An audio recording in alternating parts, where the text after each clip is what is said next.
Assalamualaikum warahmatullahi wabarakatuh. Kita ketemu lagi di Jendela Misteri Sampurasun, sahabat semua.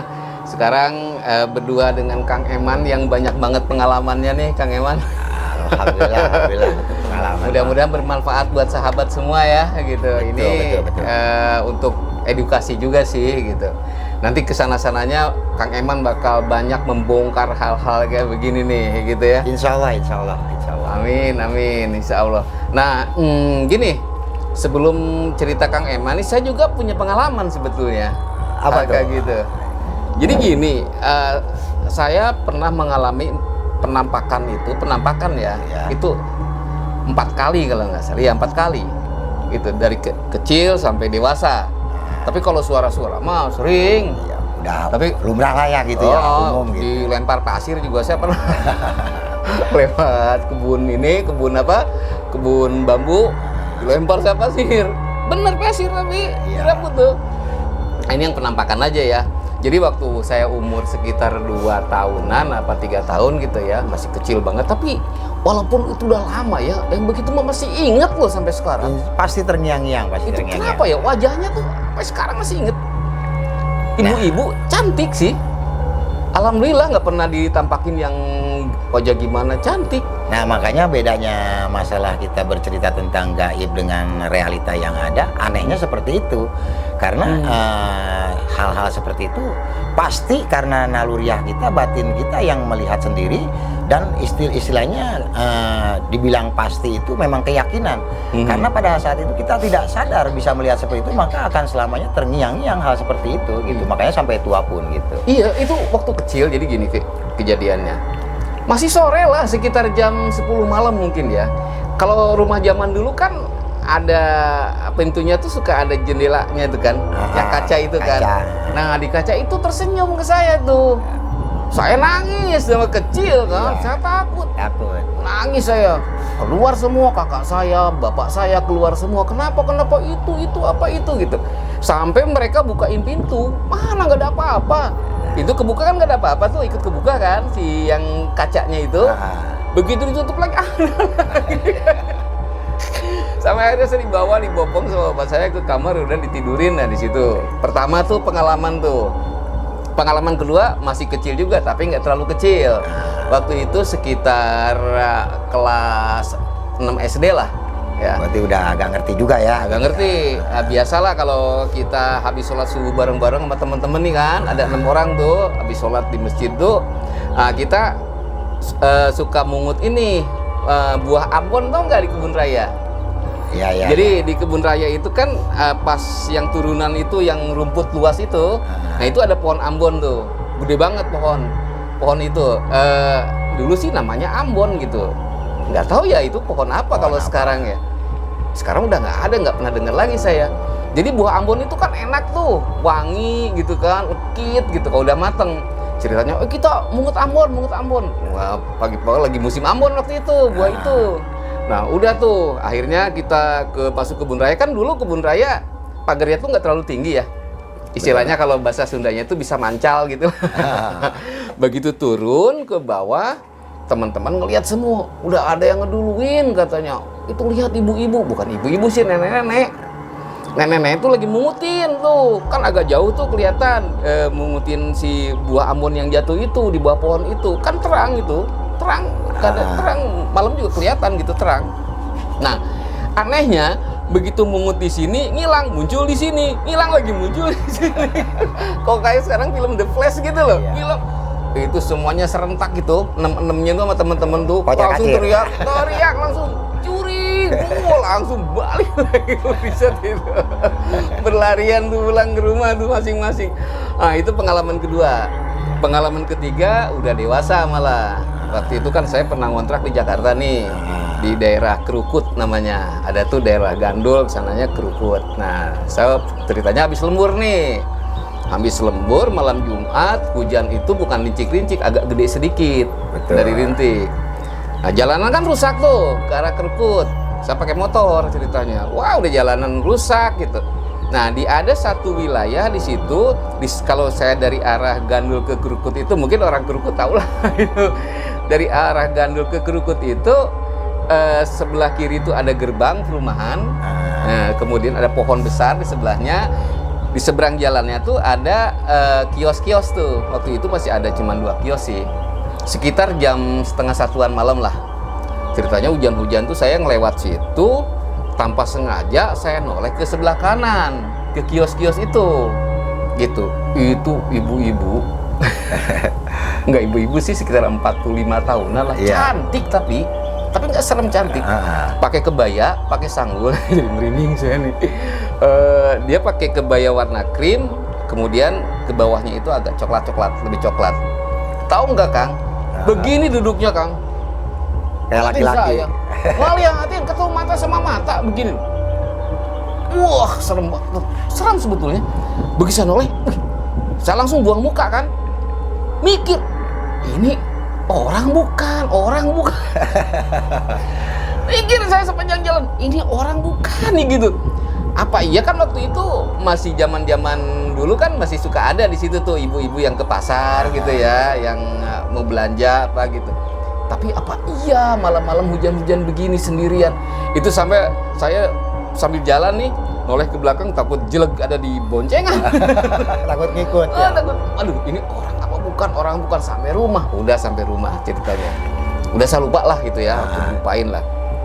Taunya itu nggak lama kemudian kita ngobrol ceritanya sama orang situ. Sama orang setempat. Sama orang daerah setempat lah gitu.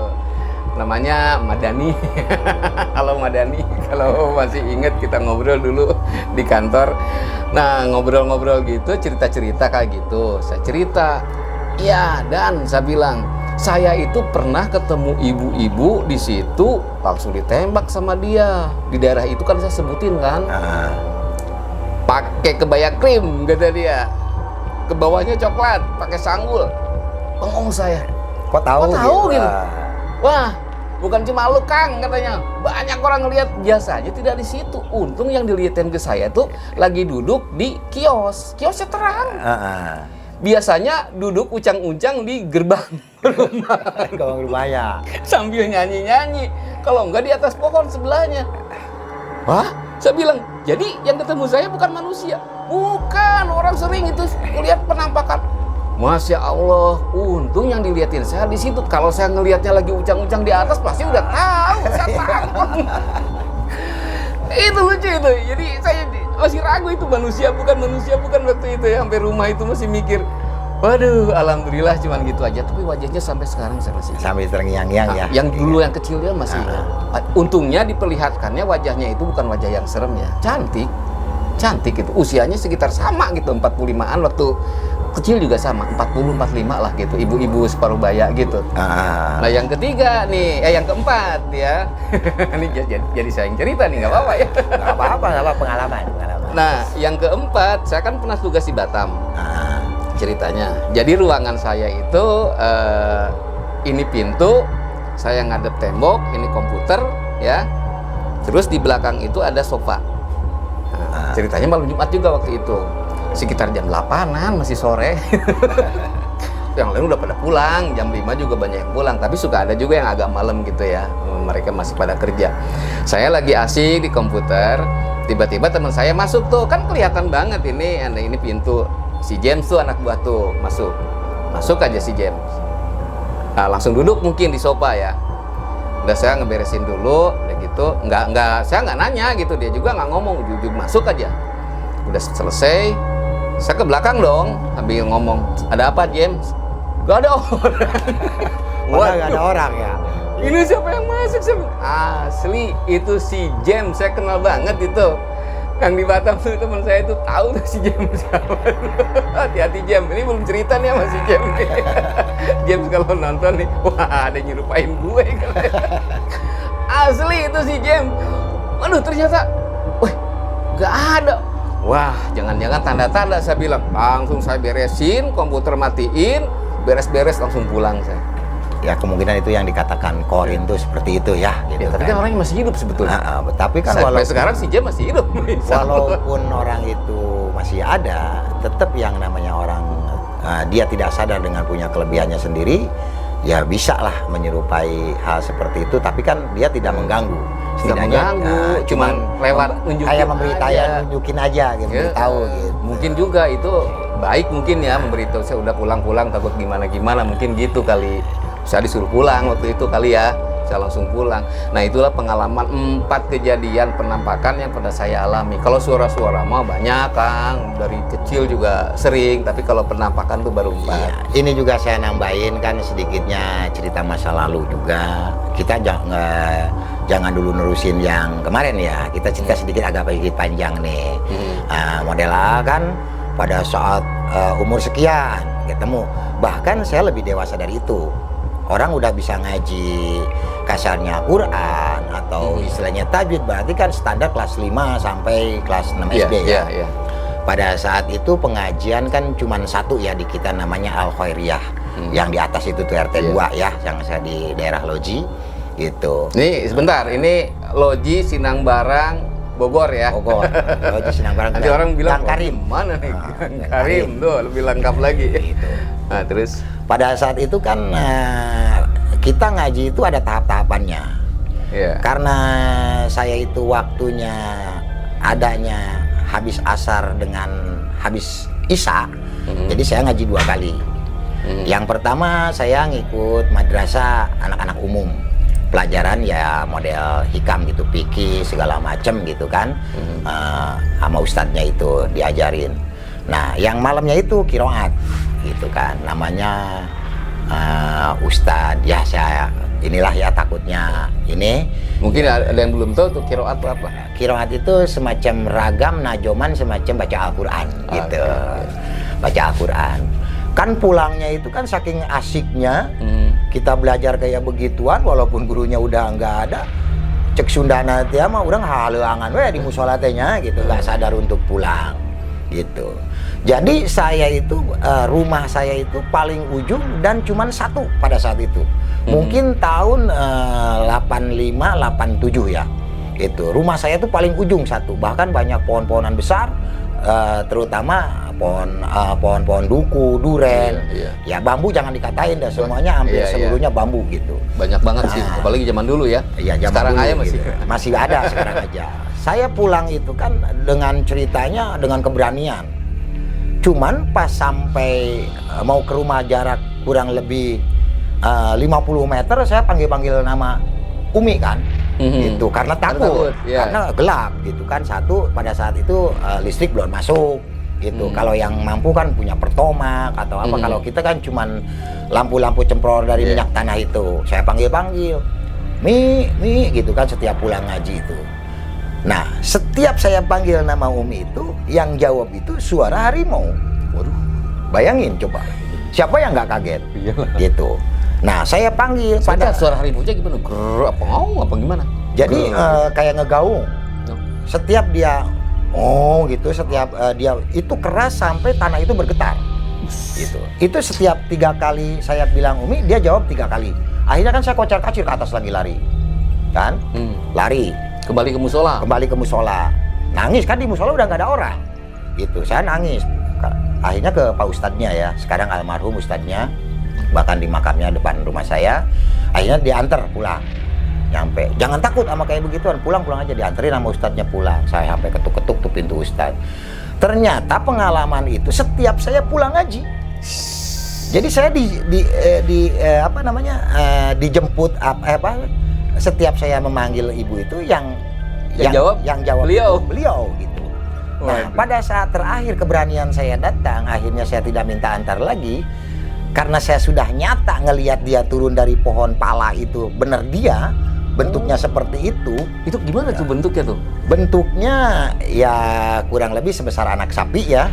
Gitu kan, bentuk harimau murni. Jadi agak sedikit lorengnya itu bukan kuning tapi keabu-abuan. Jadi saya mutlak melihat gitu kan dari atas pohon pala itu turun ke bawah gitu. Cuman nggak nyamperin ke saya, cuman dia lari ke makam gitu. Saya akhirnya di situ memberanikan diri. Oh ternyata memang iya. Ada jenisnya, bukan suara aja. Kan kita tadinya takut dengan suara saja. Tapi kalau saya udah ngelihat bukti bahwa memang dia yang berbunyi, akhirnya saya berani. Akhirnya saya tidak pernah minta antar lagi. Gitu. Kan kalau orang malah tambah takut benar gitu kan. Tapi kalau saya ini jelas bahwa yang bunyi itu mungkin perasaan saya aja pada saat itu saya memanggil dia pas bunyi gitu. Tapi ternyata memang iya itu buktinya ada. Akhirnya kan saya kesininya berani gitu, nggak pernah minta antar lagi. Oh, hal seperti itu ya wajar lah. Iya. Dia bentuknya seperti itu ya bunyinya akan seperti itu. Iya. Gitu. Jadi gini, mungkin gini karena ketidaktakutan Kang Eman itu ini bukan harimau beneran nih. Kalau harimau beneran kan bahaya juga Ya, kayak di hutan bisa pada merekam. saat itu saya memang tidak berpikir hal-hal yang ngaco ya kemana-mana. Saya realitanya memang kita kan digambar-gambar sekolah belajar nih bentuknya harimau seperti ini, suaranya dengan auman seperti ini gitu kan. Itu anggaplah harimau apa ya namanya? Harimau Nyata lah gitu. Nyata tapi bukan harimau kayak di hutan-hutan. Kalau itu Bukan, mah ngeri gitu. itu. Dikejar gitu. Nah, gitu. Nah, itu cuma itulah. menampakkan aja kan. Dan Gitu. bahkan saya sendiri pada saat umur 10 sampai 11 tahun itu saya memang bermain-main dengan mereka itu. Udah tempat mainan saya gitu. Jadi di kamar itu kalau saya ditinggal ibu kerja atau bapak ke sawah, itu saya di rumah pulang sekolah itu memang di kamar itu mereka itu teman bermain saya gitu. Waduh. Gitu. Jadi udah keterbiasaan gitu. Saya dengan mereka terutama ular saya main gitu dengan harimau itu gitu. Tapi Main dengan harimau? ya sejujurnya saya katakan ini jadi bukan cerita oh ini mainan mistik, oh ini itu realita. Saya bermain di kasur itu dengan mereka, cuman tidak dengan bentuk yang seutuhnya. Maksudnya gimana? Kalau dia cuman menampakkan ekor doang kayak kemoceng. Nah, kalau si ular itu setengah badan, kepala sampai leher doang. Gitu. Kesananya nggak ada. Karena dia posisinya di bawah, kita di atas ranjang. Oh, Di atas cuma sofa. nongol gitu ya. Nongol di pinggir-pinggir gitu. Ya saya mainin tuh dua-duanya, saya pegang sini, ntar dia lari sana. Itu udah terbiasa bagi saya. Cuman saya tahu bahwa ini si belang gitu kan. Karena dari ekornya beda dengan kucing, karena warnanya juga. Yang sering main itu si abu, yang abu-abu itu. Yang kata saya tadi, setiap saya pulang ngaji manggil, turun, nah ternyata si warna itu yang sering saya mainin gitu. Jadi sahabat. Jadi sahabat gitu. Cuman itu selagi kita belum dewasa ya, kasarnya tahun 858 itu saya belum begitu paham tentang hal air balik gitu kan, cuman bisa ngaji-ngaji, cuma bercanda-bercanda. Kesininya saya udah nggak ini lagi gitu, nggak ketemu. Tapi tahu waktu masih kecil pun udah tahu bahwa itu bukan apa ya maksudnya. Itu mereka itu katakanlah ya makhluk astral lah gitu kalau sekarang mah. Udah tahu itu? Belum tahu pada saat itu, menurut saya ini teman saja gitu kan, mereka datang itu. Karena apa? Setiap saya berbaring pasti dia gitu-gitu kaki apa ya, kata saya ini teman pada datang nih. Saya nggak berpikir ke arah sana ini gaib atau apa. Nah, si ular itu pun makanya sampai sekarang saya bikin tongkat, bikin apa, itu terngiang pada masa dulu.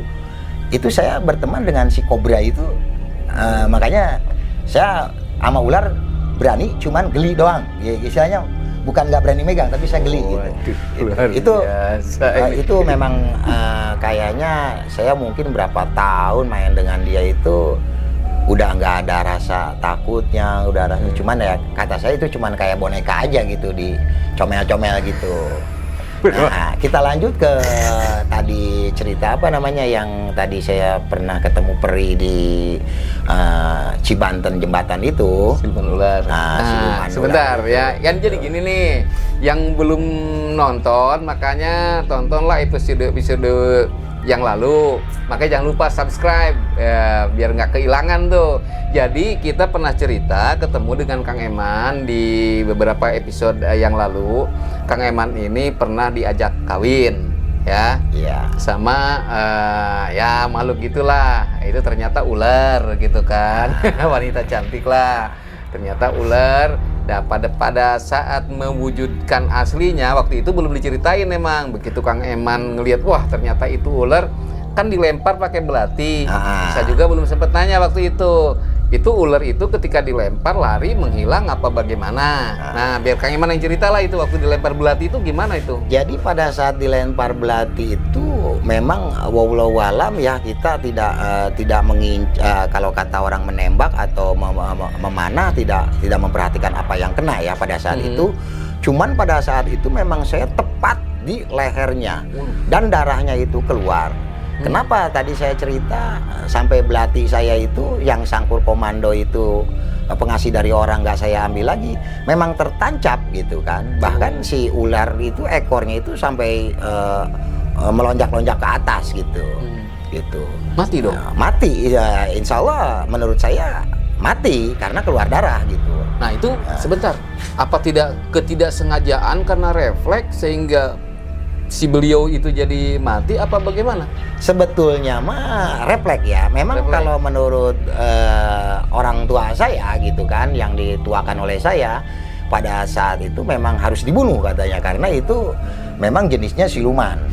Karena akan menjadikan suatu kemudaratan di akhir nanti. Memang di dunia katanya kita bisa mendapatkan apa saja, tapi di akhirat kita menjadi istilahnya budak-budak mereka. Akhirnya saya disarankan untuk membunuh, membuktikan gitu. Tapi pada dasarnya hati saya itu tidak niat untuk membunuh, itu refleks saja karena rasa takut gitu. Tidak sengaja ya. Karena rasa takut, dia mau naik ke darat itu ya, dekat sepatu saya, memang saya sebetulnya safety, pakai sepatu bot, sepatu tentara itu PDL apa. Cuman kan yang namanya manusiawi ya, rasa takut itu ada terhadap hewan melata. Akhirnya spontan itu saya lempar pakai pisau. Memang kalau pisau komando kan walaupun yang nggak bisa melempar pasti tepat nancep terus ya kan gitu. Ada kelebihannya lah. Karena memang udah aturannya seperti itu. Nah sekarang gitu. Begini Kang Eman, itu kan mati tuh ya. Terus gimana gitu?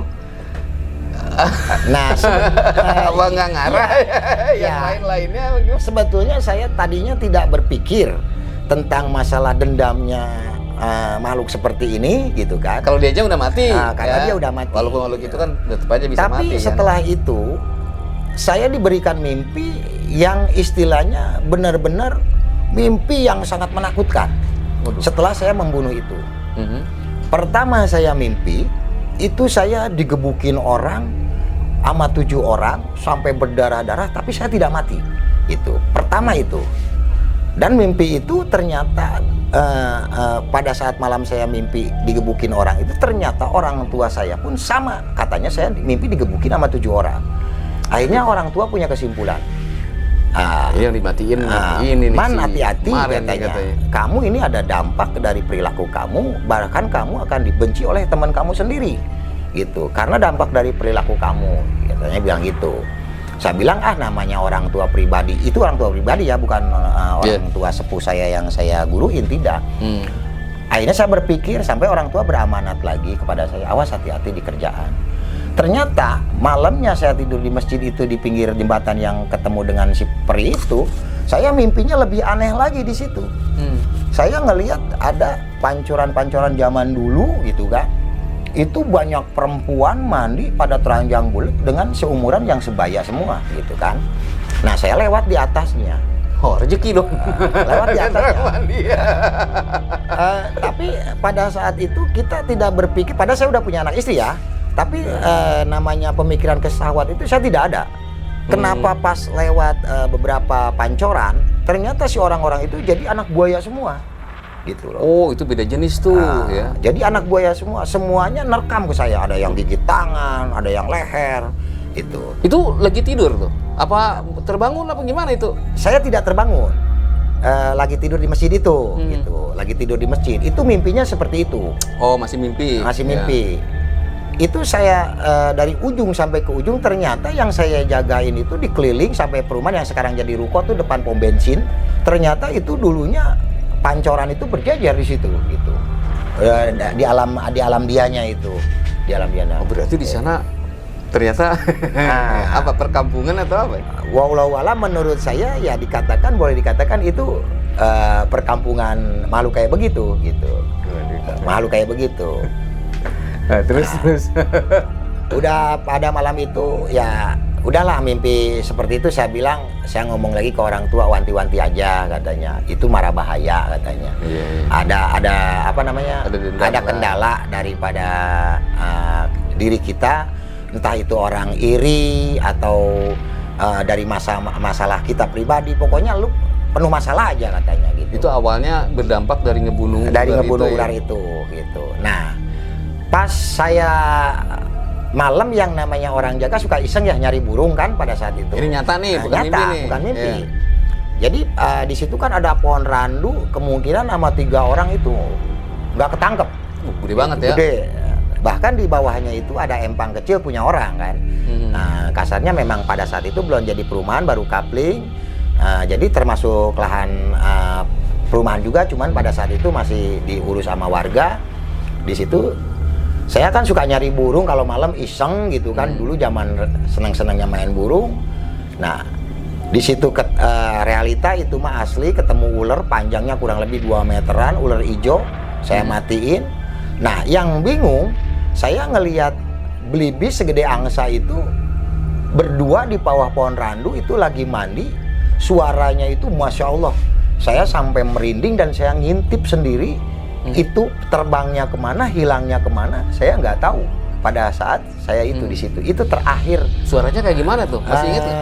Suara belibis itu kayak ngehos gitu, Iya. hush gitu, kayak orang ngegebah tapi agak serak, cuman gember gede gitu. Kan kalau memang itu burung, kasarnya ada orang, saya ngintip terbangnya kelihatan. Dan pada saat dia adanya juga, mestinya kan datangnya dari mana? Ini mah memang udah ada di empang kecil itu.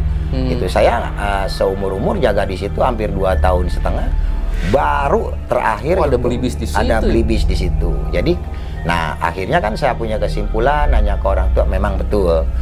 Saya tersadar bahwa di situ itu memang ada perkampungan alam gaib. Gitu, itu di situ.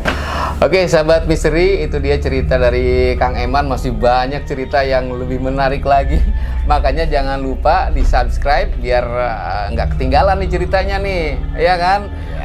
Di like, share, and comment juga, dan bunyikan tuh loncengnya biar begitu cerita baru notifikasinya jalan. Seperti itulah. Untuk sementara Jendela Misteri sekian dulu. Sekali lagi jangan lupa biar nggak ketinggalan cerita. Ini makin lama makin seru. Kita jamin lah, insya Allah. Jadi di subscribe ya, jangan lupa like, share, and comment, bunyikan loncengnya. Jendela Misteri sekian dulu, kami undur diri. Wassalamualaikum warahmatullahi wabarakatuh. Waalaikumsalam. Sampurasun.